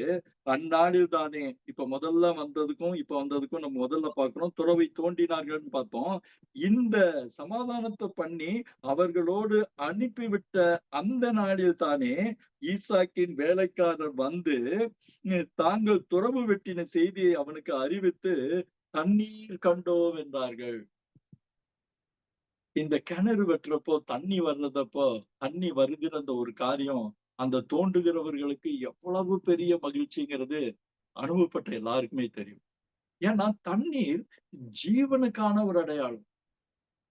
நீங்க நிலத்தை தோண்டி கீழே இருந்து இந்த சரியான ஊற்றை அடையாளம் பண்ணி, அந்த ஊற்று தண்ணீர் அங்கிருந்து புறப்பட்டு வருகிறதை பார்க்கும்போது, அதை அனுபவிக்கிறவங்களுக்கு தெரியும் அது எவ்வளவு பெரிய ஒரு சந்தோஷம்னு. ஆனா இந்த துறவை தங்கள் கலாச்சாரத்தின் அம்சமாக வைத்திருக்கிற அந்த யூத யூத ஜனங்கள் இருக்கிற அந்த நாட்களில ராஜா ஒப்பந்தம் பண்ண உடனே இங்க தண்ணீர் வந்ததுங்கிறது தேவனுடைய கிருபைக்கு அடையாளமாக அந்த தண்ணீரை அவர்கள் பார்த்திருக்க கூடும். அது ரொம்ப பரவசமா, ரொம்ப ஆச்சரியமா அதை பார்த்திருக்க கூடும். அதனாலதான் பாத்தீங்கன்னா அவன் மறுபடி என்ன சொல்றான், எங்க அப்பா இதுக்கு அந்த பெயர் வச்சாரு, நான் திரும்ப அந்த பெயரை நான் வலியுறுத்துகிறேன். பெயர் சபா, இந்த இடத்திற்கு பெயர் சபா, செபா என்று பெயரிட்டா. நீங்க பாத்தீங்கன்னா 33வது வசனம் சொல்லுது, அந்த ஊரின் பெயர் இந்நாள் வரைக்கும் பெயர் சபா என்று அழைக்கப்படுகிறது. இப்பவும் அந்த இடத்து பேர் நீங்க பாத்தீங்கன்னா இங்கிலீஷ்ல பி சிவா அப்படின்னு இருக்கும், நம்ம தமிழ் பைபிள்ல பெயர் சபான்னு இருக்கும். அந்த பெயர் சபா நீங்க இன்னைக்கும் பாத்தீங்கன்னா இஸ்ரேல்ல அந்த இடம் ஒரு முக்கியமான இடம். பல சொல்வெழுக்களை கூட பெயர் சபாவிலிருந்து தான் வரைன்னு சொல்லக்கூடிய ஒரு ஒரு முக்கியமான லேண்ட்மார்க்காக அந்த பெயர் சபா எத்தனையோ வருஷங்கள் கழிச்சு இன்றைக்கும் இருக்கிற காரியத்தை பார்க்கிறோம். அன்பானவர்களே, நம்ம ஆபிரகாமுடைய பாதிப்பிலிருந்து அவன் பாதிப்பை அவனுடைய வாழ்க்கையில இருக்கிற பல அம்சங்கள்ல பார்த்தோம். அந்த கிணறுல இருந்து இந்த காரியங்கள்ல இருந்து நீங்க ஒரு சுவாரஸ்யத்துக்கு ஒரு காரியத்தை சொல்ல போனீங்கன்னா, நீங்க ஆபிரகாமின் அபிமெலேக்கும் இந்த அபிமெலேக்கும் எடுத்தீங்கன்னா ஏக ஒற்றுமைகள் பார்க்கலாம். ஆபிரகாமோட அபிமெலேக்கு பாத்தீங்கன்னா ஆதியாகமம் 21, 22, 23 வருது. இங்க ஆதியாகமம் 26, 26 to 33. அதுலயும் கிணறு தோண்டுறாங்க, இதுலயும் கிணறு தோண்டுறாங்க. அதுலயும் அபிமெலேக்கு நீங்க தேவனுடைய மக்கள், நீ கடவுளால் ஆசீர்வதிக்கப்பட்டவருமாமேன்னு சொல்லி ஆபிரகாமின்னு சொல்றாரு. அதே மாதிரி ஈசாக்கையும் சொல்றதை பாக்குறோம். அப்போ ஈசாக்கை கடவுள் ஒரு கோச், அதாவது நம்ம வீட்டுல பேசாத சிறு பிள்ளைங்க நிறைய பேர் இருக்கும். பல பசங்க கலகலன்னு பழகிட்டு இருப்பாங்க. ஆனா ஒரு சிறு பையன் அப்படியே ரொம்ப ஷையா ஒரு ஓரத்துல இருக்கு பார்ப்போம். ஆனா அந்த பிள்ளை மேலும் அன்பு காட்டுகிற பெற்றோரை போல இந்த 2 பிரம்மாண்டமான முற்பிதாக்களுக்கு நடுவுல பேசாத, அதிகம் பேசாத, அதிகமாய் தன் உணர்வுகளை வார்த்தைப்படுத்தாத ஈசாக்கின் மேலும் தேவன் பிரியமாய் இருந்ததை தான் இன்னைக்கு நம்ம பார்க்கிறோம். அவனுடைய பக்தியை அவர் கண்ணோக்கி பார்த்தார். தன் தகப்பன் மேல் வைத்திருந்த பிரியத்தை பார்த்தார். தன் தகப்பனின் பாதிப்புகளோடு அவன் இருந்ததை பார்த்தார். எவ்வளவு அழகான ஒரு காரியம், எவ்வளவு அழகான ஒரு காரியம். இதை படிக்கும்போது, இந்த செய்தியை ஆயத்தம் பண்ணும்போது இதை பார்த்துட்டு ஒரு பெரிய மனசுக்குள்ள ஒரு பிரமிப்பும் பரவசமா இருந்தது. நம்ம ஈசாக்கை ரொம்ப சாதாரணமா நினைச்சிட்டு இருந்தோமே, ஆனா அப்படி இல்லை. இந்த ஈசாக்கு, நம்மள நிறைய ஈசாக்குகள் இருக்காங்க. என்னால அதிகமா பேச தெரியாது, என்னால அதிகமா இது பண்ண தெரியாது, மத்தவங்க மாதிரி கலகலப்பான ஆள் கிடையாது. நான் கொஞ்சம் நேச்சுரலா ஷையான ஒரு ஆள் தான். எனக்கு அதிகம் மத்தவங்க மாதிரி அது கிடையாது. ஒருவேளை ஈசாக்கு சொல்லிக்கலாம், என் தகப்பனை போல பெரிய பிரபலமும் கிடையாதுன்னு. யாக்கோபை பத்தி அவனுக்கு சொல்ல முடியாது. ஆனா அப்படியான ஒரு நிலையில இவனை விசேஷ விதமாய் ஆசீர்வதிக்கிற கர்த்தர். சொல்லப்போனா இந்த 3 முற்பிதாக்கள்லயும் ஆபிரகாம், ஈசாக்கு மாத்திரம்தான் 180 வருஷங்கள் இருந்தான்னு சொல்லி பாக்குறோம். அவனுடைய ஆயுசு நாட்கள் 180 வருஷம். ஆபிரகாமுக்கு 175, ஈசாக்குக்கு 180, இவருக்கு யாக்கோபுக்கு 147. அதே மாதிரி இந்த 3 முற்பிதாக்களிலும் ஈசாக்கு பெரிய செல்வந்தனாய், ஒரு ராஜா பார்த்து பயப்படுகிற அளவுக்கு செல்வந்தனாய் இருந்தான்னு பாக்குறோம். அன்பானவர்களே, இன்றைக்கு பகுதியை நம்ம இதோடு நிறுத்த போறோம்.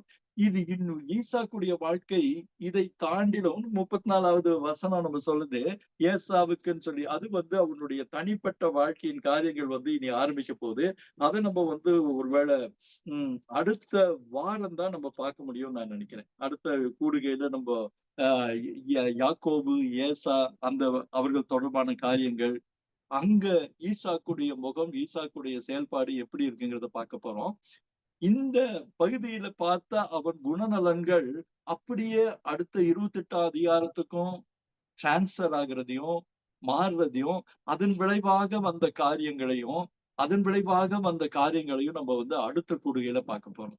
அவனுடைய அந்த இன்ட்ரோவர்ட் குணங்கள் 28ஆம் அதிகாரத்துல வந்ததுடைய விளைவு, தன் குடும்பத்திற்குள் வந்ததோட விளைவு, இது எல்லாத்தையும் நம்ம அடுத்த கூடுகையில நம்ம பார்க்க முடியும்னு நினைக்கிறேன். நம்ம இப்ப கண்களை மூடி ஜபித்து விட்டு உங்களுடைய ரெஸ்பான்ஸுக்காக நான் நேரம் கொடுக்கலாம்னு யோசிக்கிறேன். பரிசுத்தமான ஆண்டவரே, இதோ ஈசாக்கின் இன்னொரு பரிமாணத்தை நாங்கள் பார்த்தோம் ராஜா.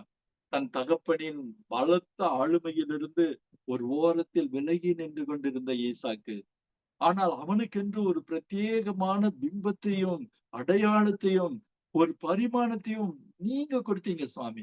உங்க அப்பாவுடைய கடவுள் தானே, உங்க அப்பாவுடைய கடவுள் தானே. அவன் மனசுக்கு ஏற்ற விதமாக அவனை ஆசீர்வதித்து, அதே நேரத்தில் ஈசாக்குக்கு சொன்ன ஆசீர்வாதங்களில் உன் சந்ததியை வானத்து நட்சத்திரங்களை போல பெருக பண்ணுவேன். வானத்தின அவ்வளவு அழகா அவனுடைய மனசுக்கு ஏற்ற விதமாக பேசி அவனை ஆசீர்வதித்த எங்கள் தெய்வமே, மனதார உமக்கு நாங்கள் நன்றி செலுத்துகிறோம். எங்களில் அநேகம் ஈசாக்குகள் உண்டு சுவாமி. எங்களையும் நீ நினைத்திருக்கிறீர் என்பதற்கான நம்பிக்கை விதைகள் எங்கள் மனதில பிறக்க இதோ இந்த பகுதி காரணமாய் இருக்க முடியும் என்று நான் நம்புகிறேன். எங்களை தாழ்த்துகிறோம். இப்படியான வேத தியானங்களை எங்களுக்கு ஆசீர்வதித்து தாரும். தொடர்ந்து அடுத்த வாரம் கூட இன்றைக்கு வந்தவர்கள் வரவும், ஆண்டவரையுமை பற்றி தியானிக்கவும் எங்களுக்கு உங்க இரக்கங்களை கிடைக்க பண்ணுங்க சுவாமி. எல்லாவற்றையும் யெகோவாவின் நாமத்திலே உன் பாதம் படிந்து ஜெபிக்கிறோம் தகப்பனே. ஆமேன், ஆமேன், ஆமேன். ஆமேன். தேங்க்ஸ்ண்ணா. ரொம்ப நல்லா இருந்தது இன்னைக்கு. ஆபிரகாமுக்கும் ஈசாக்குக்கும் உள்ள அந்த ஒற்றுமை, அதே மாதிரி தேவன் எப்படி சொல்றது அவங்கள நடத்தினது. இவர் அதிகம் பேசாத ஆள அங்க ஆபிரகாம் கடிந்து கொண்டாரு, இங்க ஒரு சைலண்டா விலகி போறாரு. அந்த மாதிரி இதுலயும் ஒவ்வொரு கடவுள் பயப்படாதே ரொம்ப கரெக்டா சொன்னீங்க. அவர் கடியறாரு, இவரு அப்படியே சத்தப்படாம மெதுவா சொல்றாரு, என்னப்பா அப்படி பண்ணிட்டீங்களாப்பா, ஏன்பா அப்படி பண்றீங்கன்னு டோட்டலா பேசுறாரு. ஆமா, இந்த 2 பேத்துக்கான இந்த ஒற்றுமை, கடவுள் அவங்கள நடத்தினது எல்லாம் அழகா சொன்னீங்கண்ணா. நல்லா இருந்தது. யாருக்கும் டவுட்ஸ் எதுவும் இருந்துச்சுன்னா கேட்கலாம், நீங்க கேளுங்க. வின்சென்ட் பிரதர் இருக்கார் பாருங்க, அவர்கிட்ட சொல்லுங்க.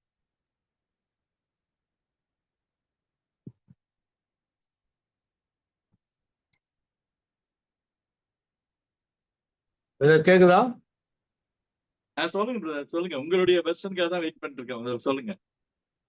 ஒரே நிமிஷம், நான் ஸ்பீக்கர் போட்டுறேன். அப்பதான் கரெக்டா கேட்கும்.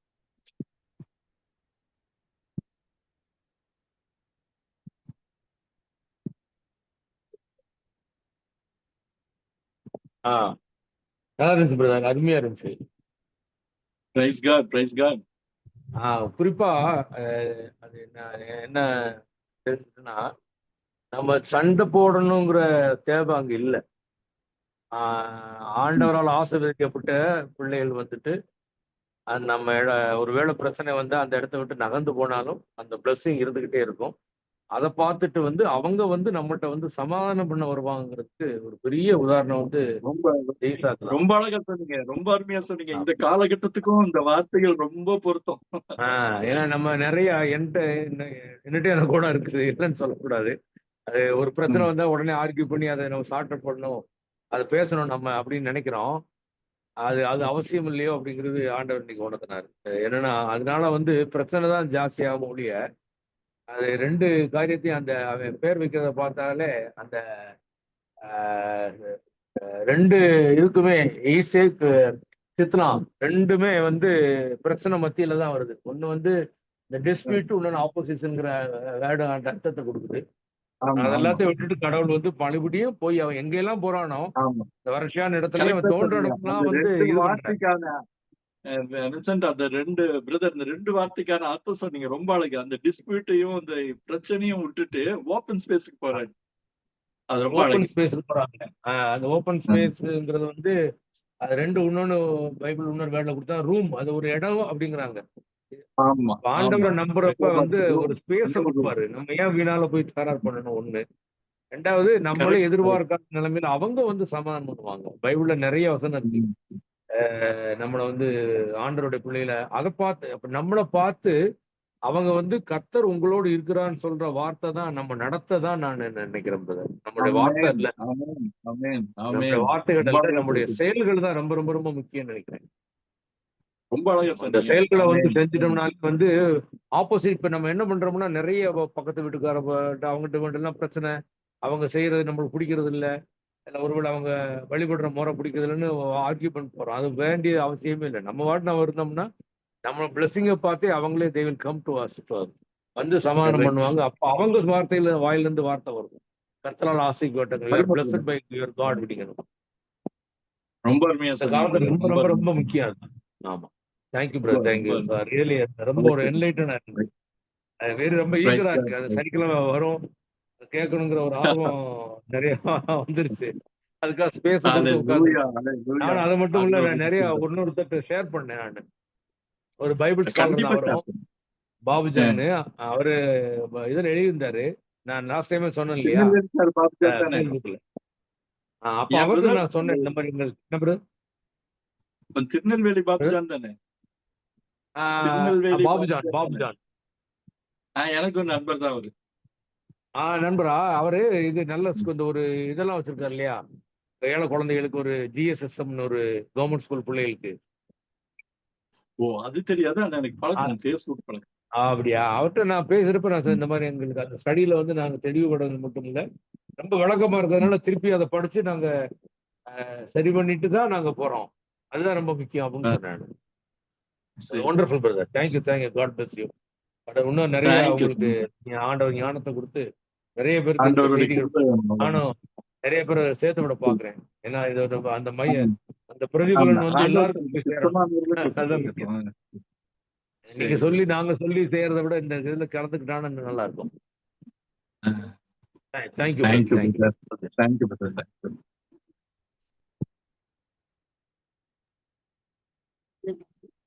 ஹலோ, சொல்லுங்கம்மா. நான் மோனிகா பேசுறேன். Praise Lord. சொல்லுங்க மனுஷம்மா, சொல்லு. அங்கிள், ரொம்ப யூஸ்ஃபுல்லா இருந்துச்சு அங்கிள். எனக்கு ஒரு வசனம் ஞாபகம் வந்துச்சு. சரிப்பா. என்னன்னா வந்து நம்ம கர்த்தருக்கு பிரியமா இருக்கும்போது சத்துருக்களை கூட நமக்கு சிநேகிதனா மாற்றுவான்னு சொல்லிட்டு நீங்க சொல்லும் போது எனக்கு டக்குன்னு அந்த வசனம் correct. ஞாபகம் வந்துச்சு எனக்கு. ஆமாமா, எனக்கு நீதிமொழிகள்ல வரும், ஒருவனுடைய வழிகள் கர்த்தருக்கு பிரியமா நீதிமொழிகளை வரும். இருந்தால் அவன் சத்துருக்களையும் சிநேகிதனாக்கி போடுவார். கரெக்ட். ஆமா ஆமா ஆமா, அந்த வசனம் தான் எனக்கு கரெக்டா ஞாபகம் வந்துச்சு. சரி. அப்புறம் அங்கிள், எனக்கு இந்த நீங்க சொன்னதுல வந்து எனக்கு என்ன டவுட்னா, அந்த ஆதியாகமம் 26வது அதிகாரத்துல வந்துட்டு 7வது வசனத்துல கூட அவங்க சொல்றாங்கல்ல, எப்படின்னா வந்து அவ்விடத்து மனிதர்கள் அவன் மனைவியை குறித்து விசாரித்த போது, இவன் என் சகோதரி என்றான். ரெபெக்காள் பார்வைக்கு அழகுள்ளவனானபடியால் அவ்விடத்து மனிதர்கள் அவள் நிமித்தம் தன்னை கொல்லுவார்கள் என்று எண்ணி அவளே தன் மனைவி என்று சொல்ல பயந்தான் அப்படி சொல்லி இங்க போட்டிருக்கு. அதுக்கப்புறமா அபிமெலேக்கு கேட்பார்ல கூப்பிட்டு, ஏன்பா அப்படி சொன்ன அப்படி சொன்னதுக்கு உடனே வந்துட்டு அவர் சொல்லுவார், அதற்கு ஈசாக்கு, அவள் நிமித்தம் நான் சாகாதபடிக்கு இப்படி சொன்னேன் என்றான் அப்படி சொல்லி எழுதியிருக்குல்ல. மேபி இத பேஸ் பண்ணிதான் மேபி பொய் சொல்றாங்க அப்படிங்கிற மாதிரி. இல்ல, அதாவது சில பழக்க வழக்கங்கள் வந்து இப்ப நம்ம அந்த அன்னைக்கு இந்த மாதிரி ஒரு டிஸ்கஷன்ல பேசினப்பதான் ஏட்டான்னு சொல்றப்போ, என்னப்பா ஏட்டான்னா அண்ணான்னு ஒரு இதுவும் இருக்குது, ஹஸ்பண்ட் சொல்ற அந்த கேர்லைட்ஸ் பழக்கம் இருக்கு இல்லையா? அப்ப நீ என்னன்னு சொல்லிட்டு, ஐயோ அப்படி இல்ல, இந்த மாதிரி ஏட்டான்னு சொல்றப்போ என் மனைவின்னு சொல்லி ஒரு உதாரணத்துக்கு விளக்குறேன். அந்த மாதிரி கேள்விகள் வர்றப்போ அவங்க விளக்குறாங்க. ஆபிரகாமும் அவங்க விளக்குறத பாக்குறோம். அவ எனக்கு ஒரு வகையில இதே அபிமெலேக்கு சொல்றாரு, என்னுடைய தகப்பனுடைய நாகருடைய பிள்ளை எனக்கும் அவன் சகோதரியா இருக்கான்ட்டு. பட் ஜென்ரலா ஃபர்ஸ்ட் இதுக்கு வந்து அவங்க என்ன சொல்லுவாங்கன்னா, இவன் வந்து இதுல என்ன சொல்றது கூட இல்ல, ஆட்டோமேட்டிக்கா அவங்களுடைய பழக்கப்பட அவருடைய சகோதரின்னு தான் வரும். அதனாலதான் எனக்கு என்னன்னா, இவங்க செய்வது ஆண்டவர் பார்வைக்கு ஒவ்வாததா இருந்தா, இப்ப ஈசாக்கே எடுத்துக்கிட்டா அடுத்த வசனமே கர்த்தர் அவனை ஆசீர்வதித்தான்னு வருது. 12வது வசனமே. அப்ப என்னன்னா கடவுளுக்கு தெரியும் இவன் வந்து அந்த பழக்க வழக்கத்துப்படி சொன்னா அவங்க கேட்டதுக்கும் விளக்கம் கொடுத்தான். அவன் வந்து ஒரு பொய் என்றபடியான ஒரு அர்த்தமா அவன் சொல்லலங்கிறது தான் என் மனசுக்கு தோணுது. நானும் அதை நம்புறேன். ஏன்னா இல்லாட்டி கடவுள் பார்வைக்கு வந்து ஆண்டவருக்கு தெரிஞ்ச பிள்ளைங்க, ஆண்டவருக்கு இந்த பிள்ளைங்க பொய்ய வந்து ஆண்டவர் நமக்கு ரொம்ப பிடிச்சமானங்கிறது பொய்ய ஒத்துக்கொள்ற ஆண்டவர் கிடையாது. அது அந்த பழக்க வழக்கம், அந்த கலாச்சாரம் தொடர்பான காரியங்கள். இப்போ எனக்கு முதல்ல ஒரு பெரிய சந்தேகங்கள் கூட இருந்துச்சு. இந்த கிணறு தோன்ற காரியத்துக்கு ஏன்பா கிணறு தோன்றான் அது தோன்றான்னு. அப்புறம் இன்னைக்கு அந்த ஒரு வெப்சைட் வெப்சைட் இருந்துச்சு. The significance of well in Jewish culture. அந்த எந்த கல்ச்சர் ஆப்ரஹாமிக் டேஸ்ன்னு போட்டப்போ அவங்கதான் அந்த கிணறுடைய முக்கியத்துவத்தை பத்தி சொன்னாங்க. ஒரு இடத்துக்கு போய் எங்க செட்டில் ஆகுறாங்கன்னா ஃபர்ஸ்ட் கிணறு தோன்றுச்சுன்னா அதுல இருக்கிற இடம் வந்து அந்த இடம் அவங்களுக்கு சொந்தம்னு சொல்லி உலகத்துக்கு மத்தவங்களுக்கு அறிவிக்கிற இடம். அது வந்து அவங்க வாழ்க்கையிலோட அவங்க எல்லாத்தோட சம்பந்தப்பட்டது. இப்ப என்னன்னா இப்படியான நமக்கு வந்து கிணறுங்கிறது வந்து ஒரு சாதாரண விஷயம். டக்குன்னு வீட்டுக்கு பண்ணி ஒரு கிணறு இருக்கா அப்படின்னு இதை தவிர்த்தா அதை தாண்டி கிணறுக்கான முக்கியம் வந்து நம்ம கலாச்சாரத்திலயும் நம்ம சமூகத்திலையும் அந்த அளவுக்கு இல்லை. ஆனா அவங்களுக்கு கிணறு தான் எல்லாம். இப்போ உங்ககிட்ட சண்டை போடணும்னா கிணத்தை தான் தூக்குறாங்கன்னு அந்த மிடில் ஈஸ்ட் ஏஷியாவுல நம்ம பாக்குறோம் இல்லையா, கிணத்தை தூக்குறதுன்னு. அப்போ அந்த பின்னணியும் புரிஞ்சா மாத்திரம் தான் நம்ம அதை விளங்கிட முடியும். இல்லன்னா நம்ம வந்து கிணறு தோன்றது இன்னும் சில காரியங்கள். அப்புறம் அந்த உதாரணத்துக்கு என்னன்னா இந்த பழக்க வழக்கங்கள் வந்து வேதாகமத்துடைய ஆத்தென்டிசிட்டியை நம்ம சொல்லுதுன்னு சொல்லுவாங்க. உதாரணத்துக்கு இன்னும் ஒரே ஒரு உதாரணத்தை நான் சொல்றேன். ஆபிரகாம் மக்கபேலா குகையை வாங்குறப்போ அது ஏத்தியன் கிட்ட போய் சொல்றப்போ அவர்கள் ஊருணி வாசலிலே அந்த அக்ரிமெண்ட் போட்டாங்கன்னு வரும். இந்த ஊருணி வாசலிலேன்னு அந்த ஒரு இதற்கு இல்லையா, அதுலதான் அவர் வந்து ஒப்பந்தம் பண்ணிக்குவாரு. பார்த்தா ஒரு காலத்துல மக்கள் வந்து இந்த ஹிட்டடைட்ஸ்ன்னு சொல்ற ஆட்களே அந்த காலத்துல கிடையாதுன்னு சொல்லிட்டு இருந்தவங்க ஹிட்டடைட்ஸ் பத்தி ஒரு ஆர்கியலாஜிக்கல் எவிடன்ஸ் இருக்கிறப்போ அவர்களுடைய பழக்க வழக்கத்துல என்ன போட்டிருக்காங்கன்னா எல்லா அக்ரிமெண்ட்டும் எல்லா முக்கியமான இதுவும் வந்து ஊரணி வாசல்ல தான் அவங்க அக்செப்ட் பண்ணுவாங்கன்னு அந்த குறிப்பை பார்த்ததுக்கு அப்புறம் தான் பைபிள் அந்த ஒரு சாதாரண விஷயத்துல கூட எவ்வளவு துல்லியமா இருக்குன்னு புரியுது. அப்போ நமக்கு பைபிளை இன்னும் தெரிஞ்சுக்கிறதுக்கு இன்னும் கொஞ்சம் ஆழமா அறிய விரும்புறவங்க என்னன்னா அந்த பூகோளவியலை பார்த்துக்கிட்டீங்கன்னா ரொம்ப அழகா இருக்கும்.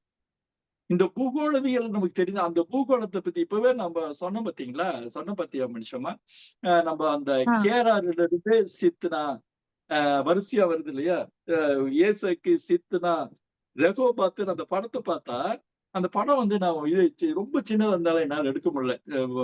ஐசக் எடுத்துப்பான்னு அவர் மிஸ் பண்ணிட்டார் போல. அப்படியே இந்த தென்மேற்கு திசையில அப்படியே ஒரு புள்ளி புள்ளியா வரும்.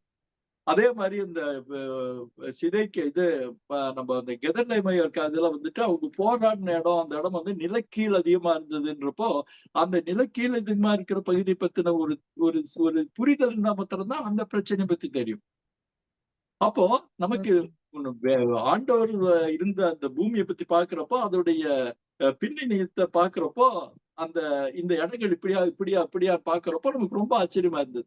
உதாரணத்துக்கு இன்னொரு உதாரணத்தை கூட சொல்றேன். நாங்க இஸ்ரேல் போனப்போ ஒரு இடத்துல உள்ளுக்குள் நுழையிறப்போ எகிப்துல இருந்து நுழையிறப்போ பெயர் சபா அப்படின்னு அந்த போர்ட் பார்த்தோம். பீர்ஷா வாங்கிட்டு எனக்கு அப்படியே உடம்புல ஒரு மாதிரி இருந்துச்சு. என்னடா நம்ம பைபிள்ல பார்த்த இடம் அந்த இடம் ஆக்சுவலா இப்ப நம்ம இதை பாக்குற பார்த்தா இதே மாதிரி வறண்ட இடம் தான். ஒரு டேர்னிங்ல பெரிய போர்ட் போட்டு இருந்துச்சு. அப்போ நமக்கு அந்த பேக்ராப் புரியறப்போ நம்ம வேதம் வந்து எவ்வளவு துல்லியமா எத்தனை வருஷங்களுக்கு முன்னாடி இருந்தது எவ்வளவு துல்லியமா இருக்குன்ற ஒரு பிரமிப்பும் ஒரு ஆச்சரியமும் பரவசமும் வர்றது ரொம்ப இயல்பான விஷயம் தான். ஓகே அங்கிள், எனக்கு அது மட்டும் தான் கொஞ்சம் இதா இருந்துச்சு. ஏன்னா ஈசாக்கே ஒத்துக்கிற மாதிரி இருந்துச்சு எனக்கு. நான் வந்துட்டு ஏன் இப்படி சாகாம இருக்கணுங்கிறதுக்கு தானே இப்படி சொன்னேன் அப்படிங்கிற மாதிரி. இல்ல அவன் ஜஸ்டிஃபை பண்றான். எங்களுடைய பழக்கம் இது, நீ கேட்கிற உனக்கு பதில் சொல்றேன். ஆபிரகாம் சொல்வார் இல்லையா, இந்த நான் ஜஸ்டிஃபை பண்ணுவார் இல்லையா, அந்த நாகருடைய எனக்கு ஒரு வகையில சகோதரி தான், ஒரு வகையில வந்து மனைவின்னு சொல்லி இருப்பான். அதே மாதிரியான ஒரு விளக்கம் தான் இங்க. ஆமா, நீங்க அவளுக்கு தெரியல, நீங்க வந்து என்ன இது பண்ணிடுவீங்க அப்படின்னு சொல்ற காரியம். அது வந்து ஒரு பதில் தந்த காரியம் தான். அந்த பதில வந்து அபிமேலேக்கு ஏத்துக்கிறாங்கிறது தான் உண்மை. ஏய், நீ வந்து பொய் சொன்னா அந்த அபிமேலேக்கும் சொல்றது இல்ல, இந்த அபிமேலேக்கும் சொல்றது இல்ல.